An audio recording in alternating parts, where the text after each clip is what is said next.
ঘরে মহিলা মানুষ যদি না থাকে ঘরের কী অবস্থা হয় আমার ঘরটা দেখলে বোঝা যায়। আসসালামু আলাইকুম। আজকে বেশ কয়েকদিন পরে আজকে আবার আমি ভিডিও পোস্ট করছি।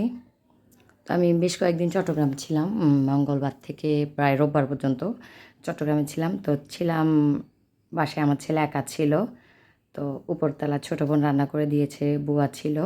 আমার ছেলে মনে হয় কিচ্ছু করে নাই, কী করছে আমি জানি না। পুরাটা ঘর এসে দেখি উল্টা পাল্টা, এলোমেলো, নোংরা। মানে শুধু ভাতটা খাইছে, একটু পড়তে গেছে আর মনে হয় টিভি দেখছে, এই আর কি। আমার ছেলে আর কী করবে বলেন, ছেলে মানুষ। তো আসার পরে আমি আবার এদিকে বিছনার চাদর না পাল্টাইলে আমার ঘুম হয় না। তো বিছনার চাদরটা পাল্টাইলাম, বললাম মেয়েকে তুমি খেলো। তো আমার ছেলেটাকে আবার একটু দোকানে পাঠালাম, দোকানে না সরি, আমি ওকে ফর্ম আনতে পাঠিয়েছি ওকে, যেহেতু আমি হোস্টেলে দিয়ে দেবো। কালকে আমার আরেকটা বিপদ হয়েছে, এই যে কাপড়গুলো সব ধোয়া কাপড়, বৃষ্টি দিয়ে আসছি, ব্যাগটা রাখছে, এখন নিচের পানিগুলো লাগছে। তো এখন তো এগুলো আর তোলা যাবে না, এগুলো একটু করে দিতে হবে, ধুয়ে দিতে হবে। আর বাইরে তো বৃষ্টি, রোদ না হলে তো নতুন কাপড় শুকা দেওয়া ভাল লাগে না। রোদের ঘ্রাণটা কিন্তু আসলে একটা সুন্দর ঘ্রাণ। এদিকে আমি নেমে গেলাম বুয়া কাজে। দেখেন আমার পুরা ঘরের অবস্থা, পাকঘর টাকঘর একদম উল্টা পাল্টা অবস্থা। তারপরও যে আমার ছেলে ছিল সাহস করে, এটাই তো আমার জন্য অনেক বেশি কিছু। ছোট মানুষ আর কতটুকু বা বয়স হয়েছে, ও যা পারছে তা। তো আমি আসার পর পুরো ঘর দুয়ার, মানে আমি যদি একদিনও বাইরে থাকি তাইলে অবস্থা খারাপ। এটা আবার ট্রেনের মধ্যে একটা ফড়িং দেখলাম, আমরা ছোটোবেলায় এগুলোর মধ্যে লেজের মধ্যে সুতা বেঁধে দিয়ে প্লেন বানাইতাম। আর এখন ছেলে মেয়েতে এগুলো দেখেও না। আমার মেয়ে দেখে যে চিল্লানি ভয় পাইতেছিল। এদিকে আবার আমার গদ্দর গুছানি শেষ আলহামদুলিল্লাহ।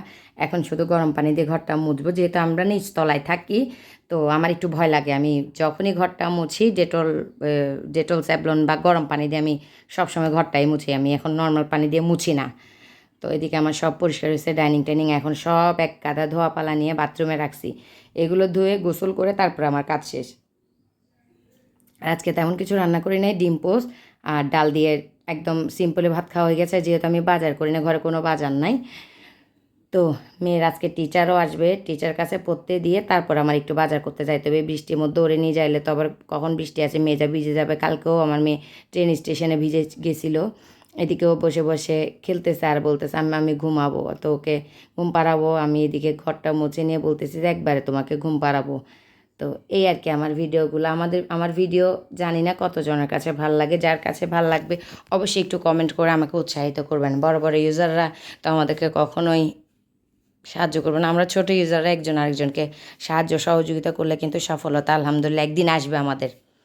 তো এই আর কি, আমরাও একজন আরেকজনকে সাপোর্ট করব, উৎসাহ দিব, এই আর বাস্তব জীবন যেটা। তো আমার ভিডিওটা কেমন লেগেছে অবশ্যই জানাবেন। আজকের মতো এখানেই শেষ করলাম। আল্লাহ হাফেজ।